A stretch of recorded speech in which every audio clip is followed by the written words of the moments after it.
시청자 여러분 안녕하십니까. 지금부터 정확한 안보정론 심야 방송을 시작하겠습니다. 벌써 이제 8월 26일 이제 1시가 다 돼가는데요.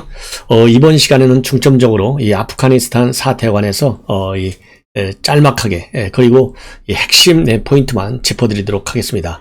사실 아프간 사태와 관련해서는요, 미국 방송을 보면 뭐 거의 하루 종일 이 아프간 사태를 취급하고 있어요. 물론 미국 이 정부에서 지금 차지하는 미국의 대외 전략상의 이 아프간 문제하고 우리 대한민국에서 이 아프간 문제하고 차지하는 비중은 물론 다르겠습니다만은 미국의 경우에는 지금 미국의 국제적인 어떤 위상과도 직결되어 있기 때문에 언론 이 정치인 할 것 없이 매일같이 많은 보도가 쏟아져 나오고 있어요.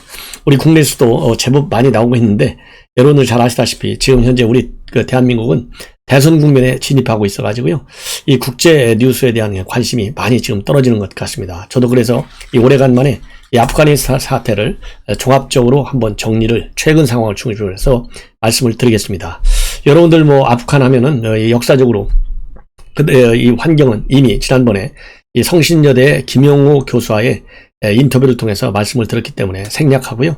그동안에 미소 대결 전장의 하나가 바로 아프간이었었는데 결국은 이제 소련이 결국은 물러나고 그 이후로 미군이 장악을 해서 그야말로 이제 새로운 아프간을 건설하겠다. 그래서 대테러전의 이 연장선상에서 이 아프간 문제를 다뤄왔어요. 그런데 그것이 지난 한 20여 년간 1000조 정도의 막대한 예산을 투입하고 나서도 실패했다라는 이런 평가를 받고 있습니다. 그래서 이 시간에는 왜 실패했는지도 한번 살펴보고요. 지금 현재 그러면 아프간 사태에서 미국이 결국은 실패해서 지난 8월 15일부터 지금 탈레반 정권이 장악을 하고 있는 단계에 있습니다. 그렇기 때문에 전반적으로 보면은 지금 탈레반이 어떻게 이 정권을 그러니까 이제 그동안에 미군의 영향력 하에 있던 정권을 탈레반이 넘겨받는 것인지 지금 목표는요, 이 평화로운 정권 정권 인수인계를 지금 목표로 하고 있고요. 이 탈레반 정권도 외형적으로는 유화 제스처를 쓰고 있다, 이렇게 지금 보도가 나와 있어요. 그래서 이 탈레반의 경우에는 이런 차원에서요, 지난 23일 날 로야 지르가 회의, 즉 대회의인데 이 아프간의 헌법상의 최고 민의 수렴 기구라고 합니다. 로야 지르가 회의를 개최했어요. 그래서 아프간의 전통 부족 원로 회의 지르가에서 유리한 이런 로야 지르가는 새 국가 지도자를 선출하고 헌법을 제정하고 전쟁을 선포하는 것과 같은 중대사, 즉 국가 중대사를 결정하는 지도자들과의 간의 대규모 회합을 뜻한다고 합니다. 그래서 통상 각 부족 원로들과 종교 지도자들이 참여하는데 이날 회의에는요, 800여 명 이상의 이슬람 율사들과 탈레반 정치 지도자들이 전부 다 모였다고 합니다. 그래서 이날 회의에서는요, 이 탈레반 측은 모든 정치 세력을 전부 다 아우르는 포용적 신정부 구성을 약속했고요. 또 이 협조를 촉구한 것으로 그렇게 알려지고 있습니다. 자, 그래서 지금 탈레반 이 정부가 하나씩 구성이 되고 지금 안정적으로 말하자면 물론 폭력과 또 이 내전 위기는 여전히 살아있지만은요, 이제 지금은 완전히 탈레반 정권이 딱 장악하고 군이 투항했기 때문에 탈레반이 이렇게 대외적으로는 유화 메시지를 쓰면서 그동안에 미군에 협조했던 이 아프간에 대한 이 시민들에 대한 대대적인 보복 작전이 지금요 진행되고 있는 것으로 알려지고 있어요. 이러는 가운데 미국의 저명한 외교 전문지인 포린 폴리시가요, 바로 23일 날 12명으로 구성되어 있는 통치위원회를 구성할 계획을 지금 보도하고 있습니다. 그래서 이 포린 폴리시가 전망하고 있는 내용을 보면 가장 강력한 영향력을 행사할 인물로 3명을 꼽고 있어요. 이 3명이 전부 다 국제사회가 범죄자라 또는 테러리스트로 간주하는 인물입니다. 왜 그럴 수밖에 없냐면 이 탈레반이라는 것이 결국 테러 단체잖아요. 그렇기 때문에 테러의 최고의 말하자면 지도자들이 이 국가의 지도자가 되는 거예요. 그래서 12명의 위원회를 통해서 아프간을 통치할 것으로 그렇게 전망을 하고 있어요. 그래서 탈레반 창설자 중에 한 명인 바라다르라는 사람이 실질적 탈레반의 지도자로 평가받고 있고, 작년 9월에 카타르 도하에서요, 아프간 정부하고 평화 협상할 때도 탈레반을 대표해서 이 바라다르라는 사람이 협상을 한 적이 있다. 그래서 지난 17일 날 아프간에 입국을 해서요, 새로운 정부 구성을 주도하고 있는 인물로 알려지고 있고요. 그리고 또 다른 창설자, 이 물라 무하마드 오마르의 아들인 야쿠브라는 사람이 있는데, 이 사람은 탈레반의 군사작전을 총괄하고 있고요. 나이는 30대 초반. 그래서 그동안에 걸쳐서 여러 차례 최고 지도자 후보로 거론된 바 있는 사람이라고 합니다.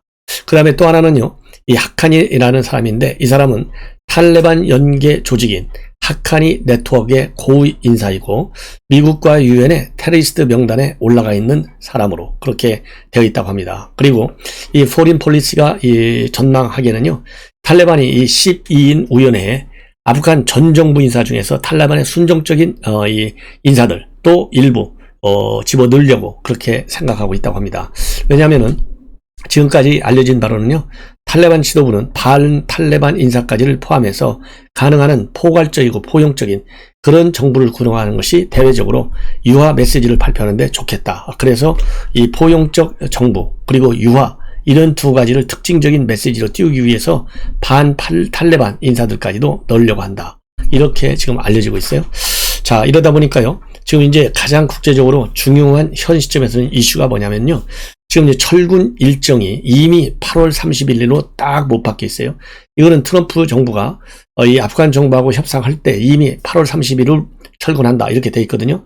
근데 지금 이 아프간 사태가 생각보다 그렇게 좀 심각하다고 합니다. 그래서 이 미국을 비롯한 미국의 동맹국들, 그러니까 이제 아프간 재건을 지원해줬던 서방 동맹 국가들이 자국 인력, 그리고 이 자국에 대해서 현지 진출해 있는 자국 인력에 대해서 협조를 해준 아프간 시민들을 다 빼내와야 될 거 아니에요. 근데 이 사람들을 빼오는데 8월 31일까지는 시한이 너무 촉박하다는 거예요. 그래서 G7 정상회의까지도 지난 8월 23일 날 열렸어요.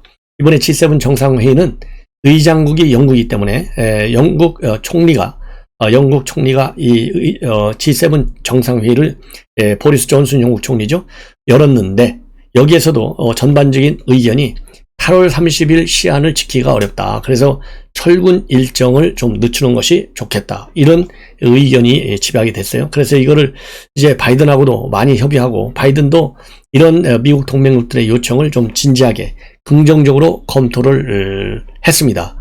그래서 그 긍정적인 검토를 하고 또 연장 가능성을 타진하기 위해서 지난 8월 23일 날 번스 미 CIA 국장을 아주 극비리에 급파를 한 것으로 그렇게 알려지고 있어요. 그래서 23일 날 번스 CIA 국장이 이 바라다르라고 하는 앞에서 말씀드린 최고의 탈레반 지도자, 이 바라다르하고 카불에서 극비 회담을 한 것으로 알려졌는데요. 이 극비 회담을 통해서 이 철수 시한 8월 30일 이후로 연장하는 문제에 관해서 집중적인 논의를 한 것으로 알려지고 있어요. 그러니까 이제 탈레반이 정권을, 아프간을 완전히 장악한 이후에 미국과 탈레반과의 최고위급 대면 회담이 된 거예요. 근데 여기서, 이 탈레반 측에서는요, 미국의 요청, 즉 8월 31일 이후로 미군을 철수하겠다. 이러한 미국의 요청을 한마디로 거부했고, 이 만약에 8월 31일 이후에까지, 이전 그 끝때까지 철수하지 않으면 상응하는 보복 조치를 가하겠다. 이렇게 탈레반이 강경한 입장을 내놨다고 그래요. 그래서 이달 말을 레드라인으로 딱 이 못을 박는 바람에 지금 미국을 비롯한 서방 선진 동맹국들이 모두 8월 31일까지의 시한을 딱 지켜야만 돼요. 그래서 지금 미국에서는요, 이 보도를 보면 지금까지 아프간에서 하루 1만 9천 명씩 대피시켰다. 그러니까 8월 14일, 15일 이 탈레반이 장악한 이후에 지금 하루 거의 뭐 2만 명 정도 되는 것이죠. 했고, 수송에는 미군기가 42편, 그리고 연합군 항공기가 48편이 투입이 됐다. 이런 보도가 나오고 있어요. 그래서 지금까지 또 이 보도에 따라서 좀 다른데요. 총 투입된 항공기가 230편이다. 이런 230편이요. 이렇게까지 또 알려지고 있고요. 그래서 지난 14일부터 현재까지 미국인 그리고 아프간 조력 인사들 모두 지금 철수한 인원이 82,300명에 달한다라는 보도까지 있습니다. 그럼에도 불구하고요, 아직도 우선 미군만 하더라도요, 미국 시민들만 하더라도 지금 수천 명이 추가적으로 말하자면 빼와야 되는 그런 아주 급박한 상황에 있는 것으로 알려지고 있고요. 이렇게 미국에서 미국이 지금 아프간에서 구출해내는 그런 인력들, 그러니까 미국 시민 말고 이제 특히 아프간인들은 미국의 경우에는요 버지니아주, 텍사스주, 그다음에 위스콘신, 그다음에 뉴저지 여기에 있는 미군 기지로 전부 다 빼는 걸로 그렇게 알려지고 있어요. 자, 그러다 보니까 우리 이제 한국도 아주 극적으로 성공 작전이 지금 벌어지고 있어요. 일명 작전명이 미러클이라고 합니다. 이게 기적이잖아요. 기적같이 빼왔다는 거예요. 그래서 본래 이 아프간에 있던 우리 공관원들이 카타르로 전부 철수했어요. 임시 철수했다가 이번에 이 아프간인들을 말하자면 구출해 내기 위해서 다시 카불로 돌아가 가지고요. 우리 공관원들이 그러니까 뭐 정말 생명을 걸고 노력을 한 것이죠. 그래서 비상연락망을 가동했다고 그랬네요. 비상연락망은 SNS를 통해서 가동했는데 이메일도 하고요. 또 이 SNS. 그래서 이런 이 사건에 대비해서 이 비상연락망이 얼마나 중요한지를 우리가 알 수 있는 것 같아요. 이 비상연락망을 통해서 두 개의 집결지에 전부 다 모여라. 그래서 두 개의 집결지에서 모인 다음에는 버스를 대던해가지고 이 버스로 카불 공항으로 이동한 것으로 그렇게 알려지고 있어요. 왜 그러냐면 이 버스 말고 다른 선진국가들은 뭐 헬기도 이용하고 이렇게 했는데 다 실패했다는 거예요. 그래서 버스로 이동하는 그런 작전이 성공했다는 겁니다. 그러면 버스는 어떻게 대절을 했느냐? 6대를 대절했는데요. 현재 있는 그러니까 미군의 지원, 그리고 우리 한국군은 어떻게 해서 그러면 우리 한국은 어떻게 해서 이 아프간 시민들을 빼올 수 있는 그런 이 탈레반한테 허가를 받았느냐면요. 현재에서 미군과 그다음에 탈레반 측의 비밀 협상을 통해서 말하자면 우리 한국에서 한국에 협조해준 이 아프간 이 시민들을 빼내겠다. 여기에 탈레반이 이제 협조를 해준 것이죠. 그래서 비밀 작전을 통해서 이 버스 6대를 통해서 카불 공항으로 들어왔고요. 카불 공항으로 들어가는 데는 이 검색이 아주 심하기 때문에요. 그야말로 아주 교묘하게 결국은 이동을 해서 작전에 성공했다고 합니다. 그리고 지금 제가 쭉 외신을 전부 다 훑어봤는데요. 몇 시간에 걸쳐서 현재 카불 공항의 관제탑은요. 미군이 장악하고 있다고 그래요. 그래서 그나마 미군이 지금 카불 공항의 관제탑을 장악하고 있고 탈레반이 거기에 대해서는 아직 8월 31일까지 시한을 두고 있기 때문에 8월 31일까지는 이 미군이 계속 카불 공항을 장악하는 것 같아요. 관제를 하는 것 같아요. 그렇기 때문에 우리 이 군 수송기가 투입된 군 수송기가 성공적으로 이 아프간 시민들을 빼올 수 있었 작전을 할 수 있었다 이렇게 되어 있고요. 본래 우리 정부는 427명을 이 구출하려고 그랬는데 딱 이번에 들어오는 이 아프간 시민은 391명인데 이 중에 영유아가 100명으로 알려져 있어요. 그래서 이번에 투입된 군용기는요. 공중급유 수송기에 있던 KC-333 시그너스 한 대, 이거는 한 300명까지 태울 수 있고요. 이 항공기는 수송기는 지난번에 청해부대 수송할 때 투입된 수송기입니다. 그 다음에 C-130 제2기 이 허큘리스인데 이 수송기는 2대를 투입하였어요. 2대. 그래서 이 수송기는 좀 작아가지고요. 전술 수송기인데 한 뭐 여기에는 120명 정도가 태울 수 있다고 그래요. 왜 전술 수송기냐?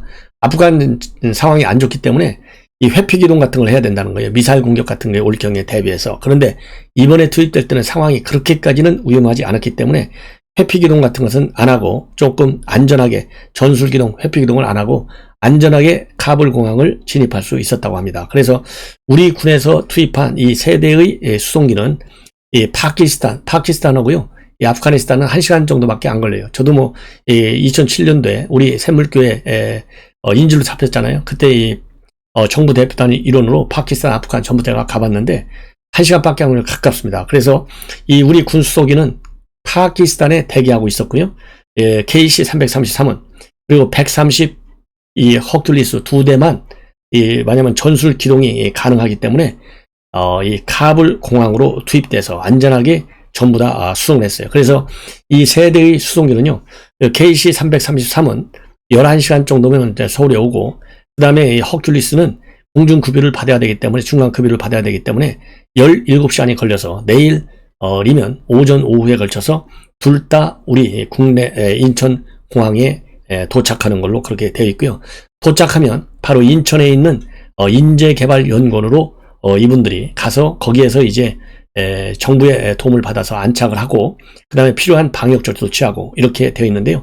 인재개발연구원에는 우한에서 들어왔던 교민들이 있었던 지역입니다. 그래서 진천 교민들도요, 인도적인 차원에서 이러한 이 아프간 시민들을 전부 다 받기로 주민들도 흔쾌히 그런 결론을 내렸다고 합니다. 그래서 일단 이 아프간에서도요, 우리 한국에 대한 이미지가 굉장히 좋거든요. 그 좋은 이미지대로 들어오게 되는데, 이분들은 전반적으로 보면요, 이 전문 인력들이 많이 있다고 합니다. 이번에 들어온 사람들이. 그동안에 그러기 때문에 이 사람들은 난민이 아니고 특별 공로자예요. 외교부에서도 구체적으로 밝혔어요. 그래서 수년간에 걸쳐서 주 아프간 한국대사관, 코이카, 그 다음에 바그람 한국병원, 바그람 한국직업훈련원, 차리카 한국지방재건팀 등에서 근무해왔던 사람들이고요. 그리고, 그래서, 이 사람들을 우리가 이제 쭉 데려오기 때문에 그야말로 이제, 이러한 심각한 상황에 대한 도의적 책임, 국제사회 일원으로서의 책임, 그 다음에 인권 선진국으로서의 국제적 의상, 그 다음에 유사한 입장에 처한 아프간인들을 다른 나라를 또 대거 국내 이송한다는 점, 이런 것들을 종합적으로 고려해서 수용 방침을 결정했다. 이것이 우리 정부 당국의 공식 입장입니다. 그리고 이건 난민이 아니거든요. 그래서 이 난민을 미국의 워싱턴 포스트죠. 로이터 통신에서 맨 먼저 보도하고 미국 언론들도 쭉 보도했는데, 어떻게 보도했느냐면은 한국에 있는 미군 기지에 빼겠다, 이런 말까지도 나왔었거든요. 그런데 최종적으로 우리 청와대에서 발표한 바에 따르면 최종적으로 정리된 것은 지리적 여건 또 이 편의성에 따라서 미국이 중동이나 유럽 지역에 있는 국가에 있는 유럽 지역에 있는 미군 기지를 활용한다, 이렇게 정리가 됐다고 합니다. 그래서 일단 주한 미군 기지로 아프간 이 난민들을 데리고 오는 거, 이거는 한미 간에도 더 이상 협의를 하지 않는 이런 방향으로 지금 가고 있고요. 이와 관련해서 이 서훈안보실장이 국회에서 밝힌 바에 따르면은 이 난민을 수용하는 문제는 앞으로 신중히 검토해야 될 사안이고, 국민적인 수용성을 고려해서 종합적 판단을 해야 하는 대단히 복잡하고 신중해야 하는 문제다, 이렇게 밝혔습니다. 그래서 제가도 맨 처음에 아프간 사태 이 난민 문제가 나왔을 때 이거는 굉장히 복잡하기 때문에 신중에 신중을 기해서 결정해야 된다라는 이 원론적 이 평가를 제가 해드린 바 있어요. 그래서 이 서훈 국가안보실장이 그러니까 지난 8월 23일 날 공식적으로 입장을 밝혔는데, 이 밝힌 걸 보면 제가 언론에 정확히 안보정론에서 여러분들께 보도해 드린 대로 정부 입장과 제가 평가한 입장이 똑같다라고 하는 것을 여러분들께 리마인드 시켜 드립니다. 그러면서요, 이 외신 보도에 따르면 미국은 더 나은 이 난민을 수용할 수 있는 기지를 찾아냈다. 물류와 지리적인 이유로 한일 양국 모두 난민 수용 부지 목록에서 제외하기로 결정했다. 이렇게 이 로이터 통신은 보도한 바 있습니다. 그래서 미군이요, 주한 미군 기지에 아프가니스탄 난민을 수용하는 아이디어를 처음 제시했을 때 한국은 긍정적 반응을 보인 바 있다, 이렇게 외신이 보도한 바 있습니다.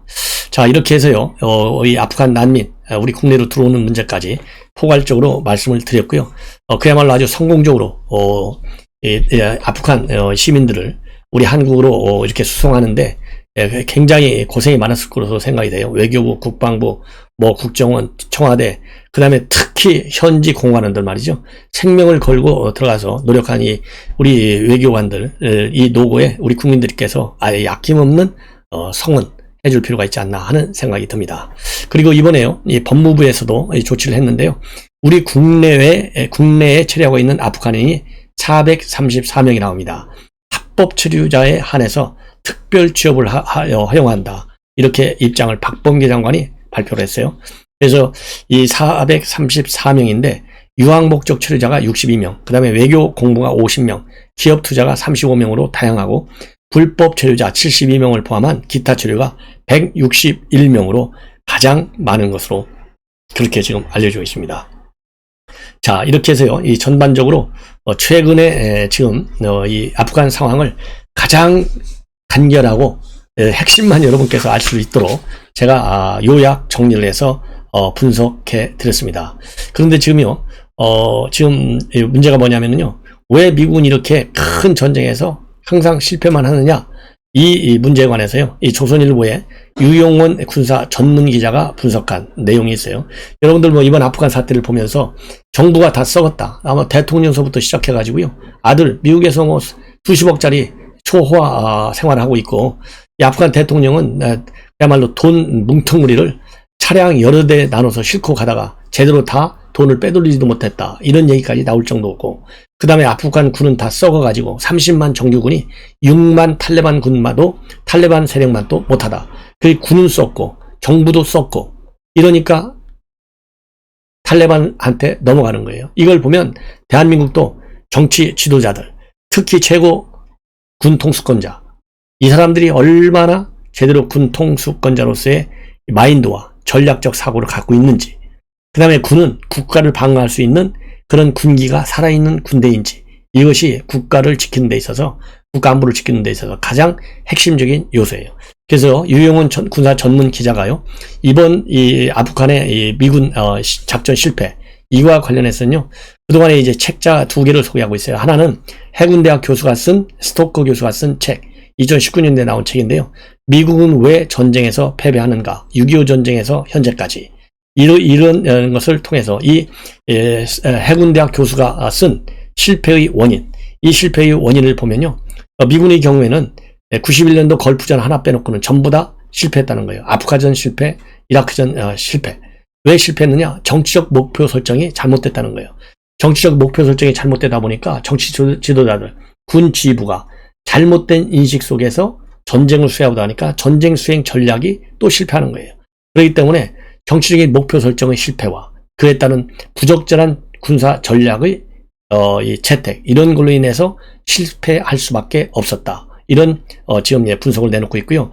또 하나는 하란 울만도 교수가 쓴 패배의 해부, 미국은 왜 자신이 시작한 모든 전쟁에서 패배하는가, 2017년도 책자예요. 이 책자도 비슷한 원인 분석을 하고 있다고 그래요. 그래서 이것이 우리 한반도 안보에 시사하는 바는 제가 이미 말씀을 드린 대로 스스로 지킬 의지와 힘이 없는 나라와 군대의 말로가 어떤 것인가를 확실히 보여주는 것이다.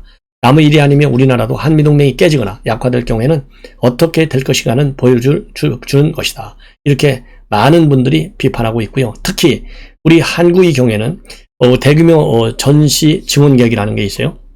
유사시에 이 대규모 미 증원 계획이 있는데, 이 증원 계획을 보면 전면전 발생 시에요, 전면전 발발 3개월 이내에 병력 69만 명을, 그리고 항공모함은 5개 전단, 전투기는 1600여 대, 이것이 단계적으로 우리 한반도에 전개하도록 돼 있어요. 그런데 현실적으로 이게 가능하겠느냐? 아니다 이거죠. 이 수치는 그냥 페이퍼에 불과할 것이다. 이런 비판이 많다고 그래요. 왜냐하면 실제로 이라크전 당시에요, 미군 병력이 가장 많을 때도 20만 명을 넘지 않았다고 합니다. 그런데 한반도에 전쟁이 났을 때 69만 명을 투입한다? 불가능하다는 거예요. 더군다나 이라크전과 아프간전 이후에 미국은 많은 인명피해를 초래할 수 있는 대규모 지상전 개입에 대해서는요, 굉장히 회피하고 있는 전략을 쓰고 있어요. 바이든 대통령도 지난 2020년도에 포린 어페어스 기고지를 통해서 대규모 지상군 개입은 바람직하지 않고 개입할 경우에는 특수부대 위주로 해야 된다. 이런 취지의 기고문까지 쓴 적이 있습니다.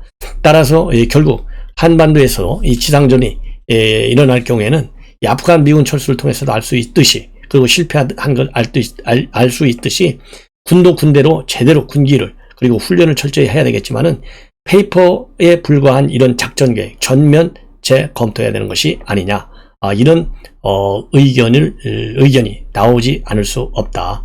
그리고 또 이렇게 미국이 이번에 이 아프간 철군을 하는 걸 보면요, 지금까지 대규모 철군 6.25, 그러니까 6.25 때 흥남 철수 작전, 75년도 베트남 말기 베트남전에서 하이 사이공이 함락됐을 때, 이럴 때하고 이번 아프간 카불에서의 철수 상황하고 거의 비슷한 것이 아니냐. 그래서 미국이 20년에 걸쳐서 1000조 원이 넘는 돈과 2400여 명에 달하는 미군의 희생, 전부 다 물거품이 됐다. 이런 큰 교훈을 지금 아프간 전쟁은 남겨주고 있습니다.